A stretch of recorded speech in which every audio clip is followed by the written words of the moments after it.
Salam Bapak Ibu dan saudara terkasih di dalam nama Tuhan Yesus.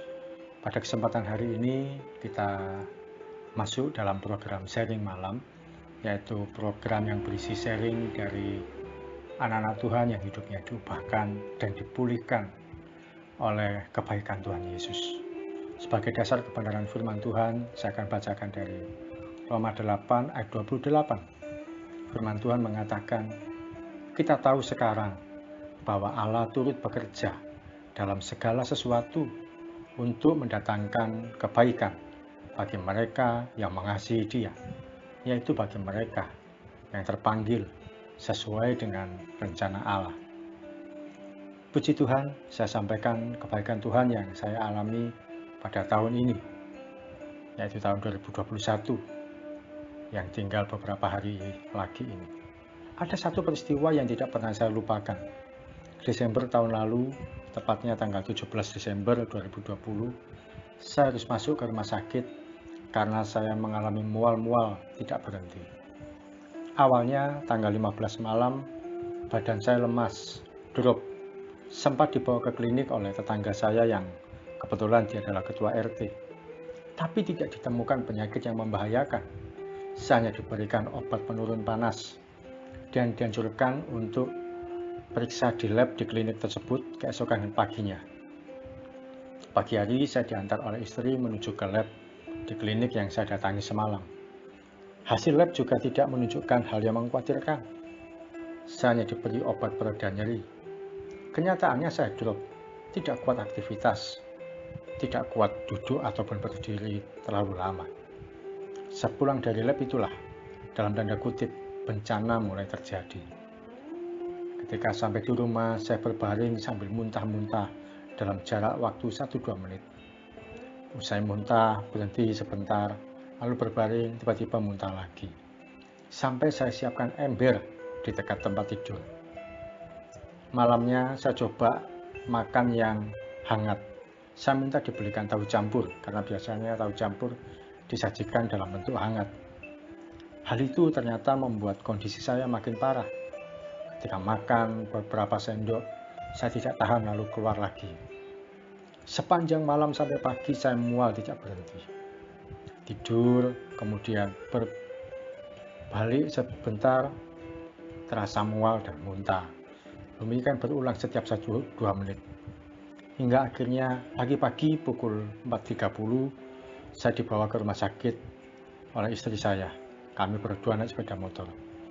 Saat itu diperiksa, ternyata kadar gula darah saya tinggi. Saat itu mencapai 315. Akhirnya diputuskan saya harus dirawat di rumah sakit. Selama di rumah sakit, saya masih belum pulih. Masih sering mual. Sampai akhirnya saya dinyatakan terpapar COVID. Ketika saya mengalami COVID, ada banyak hal yang Tuhan izinkan terjadi untuk saya alami. Dan saya belajar banyak hal. Yang pertama, saya belajar bahwa ada kalanya saya harus menundukkan diri pada kedaulatan Tuhan. Saya harus menyerahkan diri pada kehendak Tuhan. Sebelumnya, saya merasa bahwa tidak mungkin saya kena COVID. Saya ini hamba Tuhan. Saya sudah melayani Tuhan. Saya sudah mendoakan banyak orang. Saya sudah berdoa dan orang yang sakit jadi sembuh. Saya mengajarkan iman. Namun ternyata saya harus mengakui kedaulatan Tuhan. Kalau Dia mau saya kena COVID, kalau Dia mau saya sakit, ya tidak apa-apa, saya terima. Saya bisa apa? Dia Tuhan yang punya kedaulatan dan otoritas. Yang kedua, saya juga belajar bahwa rencana Tuhan itu indah. Tidak saya duga Tuhan membawa saya mengalami COVID supaya saya mengerti secara jelas dan pasti liku-likunya orang yang kena COVID. Apa yang dirasakan, apa yang dihadapi, dan bagaimana pengobatannya. Tujuannya supaya ketika saya melayani dan mendoakan orang bisa dengan jelas dan spesifik, tidak meraba-raba apa yang dialami dan dihadapi oleh orang yang kena COVID. Dan puji Tuhan, yang ketiga, saya juga belajar melalui COVID yang saya alami ini bahwa hidup ini hanya sementara. Saya mengalami situasi mengerikan ketika orang di sebelah kanan saya meninggal dunia secara tiba-tiba. Pagi itu pasien tersebut masih bisa komunikasi dengan suster. Oleh suster disarankan untuk makan pagi. Masih bisa diajak komunikasi walaupun dia tidak kuat untuk makan. Tiba-tiba saja orang di sebelah kanan tersebut merasa sesak nafas. Kemudian tangannya meronta-ronta. Hanya selang 2-3 menit kemudian, tiba-tiba dia pun berhenti bergerak dan dinyatakan meninggal di tempat. Parahnya, jenazah pasien tersebut ditinggal di ruang isolasi, tempat saya dan pasien COVID yang lain dirawat. Jadi saya tidur di sebelah jenazah selama beberapa jam, mulai pagi sampai sore, karena baru sore hari jenazah itu ditangani. Bayangkan, dia meninggal pukul 8:30 pagi, kemudian baru didatangi oleh tim perawatan jenazah kira-kira pukul 4 sore. Jadi lebih dari 7 jam saya harus tidur di sebelah jenazah. Hidup ini singkat. Kalau Tuhan sudah menentukan, tidak ada yang bisa menghalangi. Oleh karena itu, betapa kita harus menjaga hidup ini tetap kudus dan berkenan di hadapan Tuhan. Sebab kita tidak tahu kapan Tuhan panggil kita pulang dan dalam kondisi apa. Kematian tidak harus menunggu usia tua. Kematian tidak peduli jabatan Anda apa, dan pengaruh Anda apa, dan profesi Anda apa, dan siapapun Anda. Kalau Tuhan sudah berkehendak, kita tidak bisa menolak. Saya juga belajar bahwa janji Tuhan itu ajaib. Satu malam, kira-kira tanggal 26 Desember, karena saya masih dirawat di rumah sakit ketika Natal 25 Desember. 26 Desember malam, saat pasien lain tidur, saya duduk sendiri di dekat tempat tidur. Kira-kira pukul 10 ke atas waktu itu. Hampir pukul 11 malam. Saat itu saya mendengar Tuhan berkata pada saya secara jelas. Tuhan berkata, "Aku akan memakai engkau untuk melayani aku dalam kapasitas yang lebih besar." Saya tidak bisa berkata apa-apa. Saya juga tidak mengerti maksudnya bagaimana. Saya hanya mengaminkan saja. Saya berkata, "Amin Tuhan, terima kasih." Setelah semua berlalu, saya pulang tanggal 29 Desember. Jadi 12 hari saya dirawat di rumah sakit. Saya melihat betapa janji Tuhan itu ajaib. Satu persatu saya mengalami kebaikan dan keajaiban Tuhan tanpa terduga. Satu hari setelah saya selesai isolasi mandiri, jadi setelah dirawat di rumah sakit, pasien diharuskan isolasi mandiri.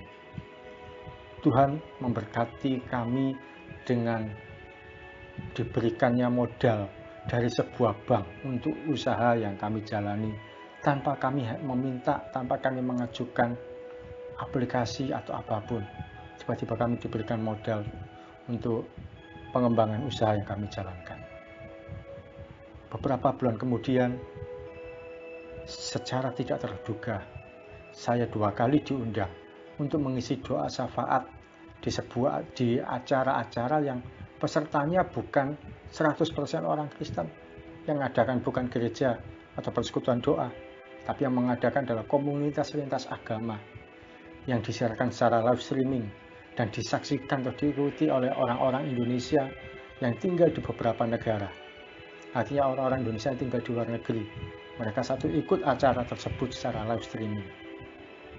Belakangan saya menyadari bahwa yang saya alami itu bagian kecil dari janji Tuhan yang saya terima. Demikian juga beberapa pelayanan lain yang Tuhan percayakan. Ternyata saya mengalami pelayanan-pelayanan yang jauh lebih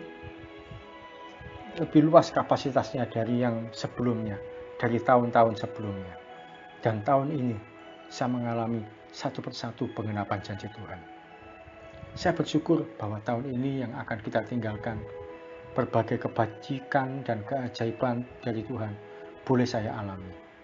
Semua hal buruk boleh kita alami, tapi ingat, bersama dengan Tuhan, kita akan melaluinya dan menjadikan kita lebih dari pemenang. Percayalah, Tuhan Yesus itu hidup. Dia adalah Alfa dan Omega. Dia yang awal dan yang akhir. Dia yang menuntun kita memasuki tahun ini. Dan Tuhan yang sama, yang akan membawa kita mengakhiri tahun ini dengan berbagai kebaikan dan keajaiban. Mari kita datang pada Tuhan. Tuhan Yesus, terima kasih untuk berkat firman-Mu, untuk berkat kesaksian, sharing yang kami boleh dengar pada malam hari ini. Kami mengucap syukur punya Tuhan yang ajaib, punya Tuhan yang luar biasa, Tuhan yang baik, yang kami kenal dalam nama Yesus. Terima kasih Tuhan. Kalau beberapa waktu ke depan kami akan mengakhiri 2021 ini, kami percaya Tuhan, semua yang boleh kami alami sepanjang hari tahun ini adalah karena kebaikan-Mu, karena kemurahan-Mu, karena segala hal baik yang Tuhan sediakan bagi kami. Di dalam nama Yesus, kiranya kemurahan Tuhan yang kami alami tahun ini akan kami alami lebih dan lebih lagi pada tahun mendatang. Di dalam nama Yesus kami siap untuk akhiri hari ini. Kami akan istirahat dan percaya kebaikan Tuhan, keajaiban Tuhan, kemurahan hati Tuhan akan kami alami besok pagi ketika kami bangun dan sampai pada hari-hari berikutnya sepanjang umur hidup kami. Terima kasih Tuhan Yesus. Di dalam nama Yesus kami berdoa dan mengucap syukur. Amin. Selamat malam, selamat beristirahat. Tuhan Yesus memberkati.